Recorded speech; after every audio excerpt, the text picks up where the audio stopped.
ಚಿಂದಿ ಉಡಾಯಿಸೋ ಖಾರ ಬಣ್ಣ ರುಚಿಯನ್ನು ನೀಡುತ್ತದೆ. ಆಚಿ ಮೆಣಸಿನ ಪುಡಿ ಚಿಂದಿ ಉಡಾಯಿಸೋ ಖಾರ ಬಣ್ಣ ರುಚಿ. ಸಂಬಂಧಪಟ್ಟಂತೆ ಕಾಲೇಜು ಪ್ರಿನ್ಸಿಪಾಲ್ಗೆ ಅಂಜಲಿ ಕುಟುಂಬಸ್ಥರು ತರಾಟೆಗೆ ತೆಗೆದುಕೊಂಡಿದ್ದಾರೆ. ಬಾಗಲಕೋಟೆಯ ಗುಳೇದಗುಡ್ಡ ಪಟ್ಟಣದ ಪದವಿ ಕಾಲೇಜಿದು.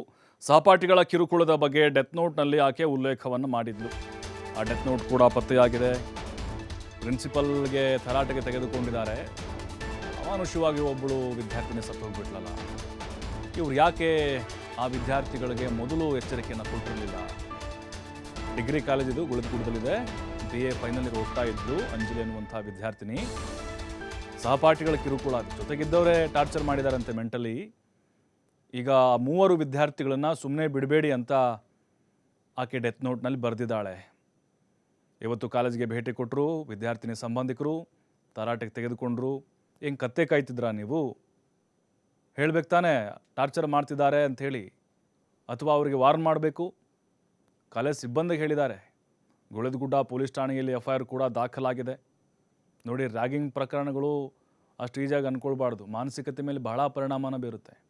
ನೋಡಿ, ಅಂಜಲಿಗೆ ಯಾವುದೋ ಒಬ್ಬ ಹುಡುಗನ ಜೊತೆಗೆ ಸಂಬಂಧ ಇದೆ ಅಂಥೇಳಿ ಏನೋ ಮಾತಾಡ್ಕೊಳ್ತಿದ್ರಂತೆ. ಅಂದರೆ ಫ್ರೆಂಡು ಅಪಾರ್ಥ ಮಾಡಿ ಏನೋ ಮಾತಾಡ್ತಿದ್ರಂತೆ. ಹಾಗಾಗಿನೇ ಮಾನಸಿಕವಾಗಿ ಆಕೆ ನೊಂದಿದ್ಲು.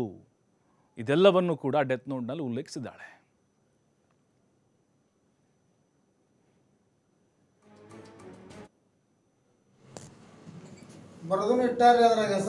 ಎಲ್ಲರ ಹೆಸರು ಬರ್ದಿಟ್ಟಾಳಕಿ.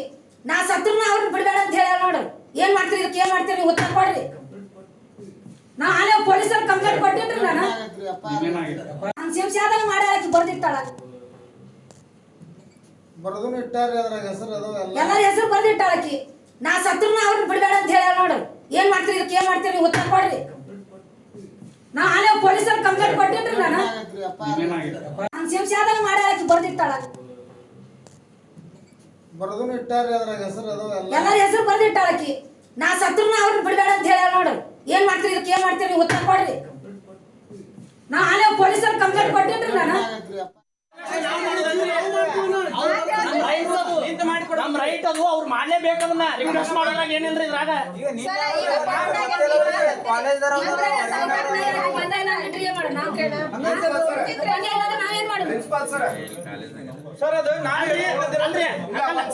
ಅಲ್ಲ, ನೀವು ಮಾತಾಡಬಾರ್ದು, ಸಿಬ್ಬಂದಿಗಳು ಮಾತಾಡ್ಬೇಕು, ಮ್ಯಾನೇಜ್ಮೆಂಟ್ದವ್ರು ಮಾತಾಡ್ಬೇಕು. ಅವ್ರ ಸುಮ್ ಕುಂತಾರ. ನೀವು ಇನ್ನ ಎಷ್ಟಕ್ಕಿನ ಏನ್ ನಿರ್ಲಕ್ಷ್ಯ ಬೇಕ್ರಿ? ಅವ್ರು ಅಲ್ಲ, ನಾವು ಇಷ್ಟಕೊಂಡ ಮಂದಿ ಒಂದು ಕ್ವಶನ್ ಮಾಡಕತ್ತೀವಿ. ಯಾರೊಬ್ರು ಮಾತಾಡತ್ತಾರ? ಪ್ರಿನ್ಸಿಪಾಲ್ ನೀವು ಇನ್ನು ಮೇಲಿಂದ ಬ್ಲಾಕಿಗೆ ಒಬ್ಬನ ಸೂಪರ್ವೈಸರ್ನ ಪ್ಯೂನ್ ಅಂತ ಇಟ್ಕೊಡ್ರಿ.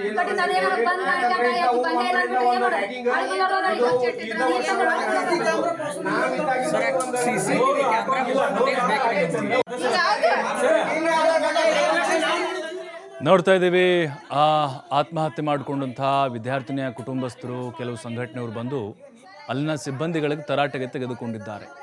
ಹೌದು, ಕಾಲೇಜ್ ನಡೆಸ್ತಾ ಇದ್ದಾರೆ ಅಂತ ಹೇಳಿದ್ರೆ ಸ್ವಲ್ಪ ಜವಾಬ್ದಾರಿ ಇರಬೇಕು ಅವ್ರಿಗೆ.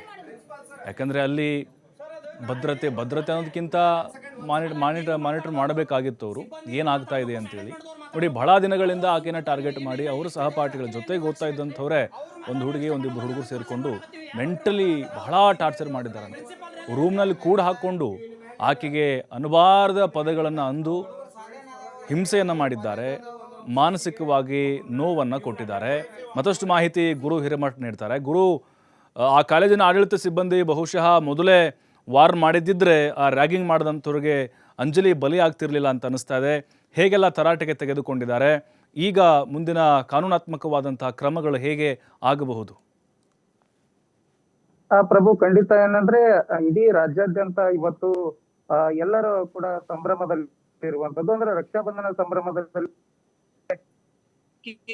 ಬೇಕಾದಂತಹ ಸಂದರ್ಭ ಸೀರೆಯಿಂದಲೇ ತಾನು ಆತ್ಮಹತ್ಯೆ ಮಾಡಿಕೊಂಡ ಘಟನೆ ಬಾಗಲಕೋಟೆ ಜಿಲ್ಲೆಯ ಗುಳೇದಗುಡ್ಡ ಪಟ್ಟಣದಲ್ಲಿ ನಡೆದಿರುವಂತದ್ದು. ಪ್ರಮುಖವಾಗಿ ಭಂಡಾರಿ ಕಾಲೇಜಿನ BA ಪದವಿ ಓದಿರ್ತಕ್ಕಂತ, ಅಂದ್ರೆ 3ನೇ ವರ್ಷದ ಪದವಿಯನ್ನ ಓದಿರ್ತಕ್ಕಂತ ಏನು ಆ ವಿದ್ಯಾರ್ಥಿ ಏನಿದ್ದಾಳೆ, ಆಕೆಯ ಒಂದು ರ್ಯಾಗಿಂಗ್ ಮಾಡುವಂತ ಕೆಲಸವನ್ನ ಅಲ್ಲಿಯ ಸಹಪಾಠಿ ವಿದ್ಯಾರ್ಥಿಗಳು ಕೂಡ ಮಾಡಿದ್ದಾರೆ ಅನ್ನುವಂತ ಆರೋಪವನ್ನ ಡೆತ್ ನೋಟ್ ನಲ್ಲಿ ಬರೆದಿಟ್ಟು ನಿನ್ನೆ ಆತ್ಮಹತ್ಯೆಯನ್ನ ಮಾಡಿಕೊಂಡಿರುವಂತ ಘಟನೆ ನಡೆದಿರುವಂತದ್ದು. ಭಂಡಾರಿ ಕಾಲೇಜಿನ ಮಹಡಿ 5ನೇ ಮಹಡಿ ಎತ್ತರದಲ್ಲಿರ್ತಕ್ಕಂಥ ಮಹಡಿ 21ನೇ ಒಂದು ರೂಮ್ ನಲ್ಲಿ ಆಕೆಯನ್ನ ಕರೆದುಕೊಂಡು ಹೋಗಿ ಏನು ರೂಮ್ ಒಳಗೆ ಹಾಕಿಕೊಂಡು ಅವರ ವರ್ಷ ಮತ್ತು ಪ್ರದೀಪ್ ಅಂತಕ್ಕಂತ ವಿದ್ಯಾರ್ಥಿ ಮತ್ತು ಅವರ ಸಹಪಾಠಿಗಳು ಇದ್ದಾರೆ ಅನ್ನುವಂತ ಮಾಹಿತಿಯನ್ನ ತನ್ನ ಡೆತ್ ನೋಟ್ ನಲ್ಲಿ ಬರೆದಿಟ್ಟು ಈಗಾಗಲೇ ಆತ್ಮಹತ್ಯೆಯನ್ನ ಮಾಡಿಕೊಂಡಿರುವಂತದ್ದು. ಪ್ರಮುಖವಾಗಿ ಈಗಾಗಲೇ ಅಲ್ಲಿಯ ಸ್ಥಳೀಯ ತನ್ನ ತಾಯಿ ಆಗಿರ್ಬೋದು ಮತ್ತು ಸಹೋದರ ಮತ್ತು ಅಲ್ಲಿಯ ಎಬಿವಿಪಿಯ ವಿದ್ಯಾರ್ಥಿಗಳು ಕೂಡಿ ಏನು ಭಂಡಾರಿ ಕಾಲೇಜಿನ ಪ್ರಾಂಶುಪಾಲರಿಗೆ ಮತ್ತು ಅಲ್ಲಿಯ ಸಿಬ್ಬಂದಿಗಳಿಗೆ ಕೂಡ ತರಾಟೆಗೆಯನ್ನ ತೆಗೆದುಕೊಂಡಿರುವಂತದ್ದು. ಪ್ರಮುಖವಾಗಿ ಕುಟುಂಬಸ್ಥರು ಕೂಡ ಆರೋಪವನ್ನ ಮಾಡ್ತಿರುವಂತದ್ದು. ಭಂಡಾರಿ ಕಾಲೇಜಿನಲ್ಲಿ ಎಲ್ಲ ನಡೆದ್ರು ಕೂಡ ಯಾಕೆ ಸುಮ್ಮನಾದ್ರು ಅನ್ನುವಂತ ಆರೋಪವನ್ನ ಕೂಡ ಮಾಡಿರುವಂತದ್ದು. ಈಗಾಗಲೇ ಕಾಲೇಜಿನವರು ನಾವು CCTVಯಲ್ಲಿ ಚೆಕ್ ಮಾಡ್ತೇವೆ, ಅದು ಏನೇ ಇದ್ರು ಅವರ ಮೇಲೆ ಕ್ರಮ ಜರುಗಿಸ್ತೀವಿ ಅಂತಕ್ಕಂತ ಮಾಹಿತಿಯನ್ನ ಕೂಡ ಈಗಾಗಲೇ ನೀಡಿರುವಂತದ್ದು. ನಾವು ಕೂಡ ಈ ಸಂಬಂಧಪಟ್ಟಂತೆ ಏನು ಪೊಲೀಸ್ ಠಾಣೆಯಲ್ಲಿ ಪ್ರಕರಣ ದಾಖಲು ಮಾಡ್ತೀವಿ ಅನ್ನುವಂತ ಮಾಹಿತಿಯನ್ನ ಕೂಡ ಕುಟುಂಬಸ್ಥರಿಗೆ ನೀಡಿರುವಂತದ್ದು. ಆದ್ರೆ ಇಲ್ಲಿ ರ್ಯಾಗಿಂಗ್ ವಿಚಾರಕ್ಕೆ ಯಾಕೆ ಈ ರೀತಿಯಾಗಿ ಆ ಮಗುವಿಗೆ ಈ ಹಿಂದೆ ಕೂಡ 1 ತಿಂಗಳ ಹಿಂದೆ ಏನಾದ್ರು ನಡೆದಿದ್ರೆ ಆ ಕುಟುಂಬಸ್ಥರ ಮಹಿಳೆ ಏನಾದ್ರು ಆ ಮಹಿಳೆ ಏನು ಸುಸೈಡ್ ಮಾಡ್ಕೊಂಡಿದ್ರು ಆ ಸಿಬ್ಬಂದಿಗಳಿಗೆ ಮತ್ತು ಆ ಕುಟುಂಬಸ್ಥರಿಗೆ ನೀಡಿದ್ರೆ ಬಹುಶಃ ಇವತ್ತು ಅವರ ಪ್ರಾಣ ಉಳಿತಿತ್ತು ಅನ್ನುವಂತ ಮಾಹಿತಿ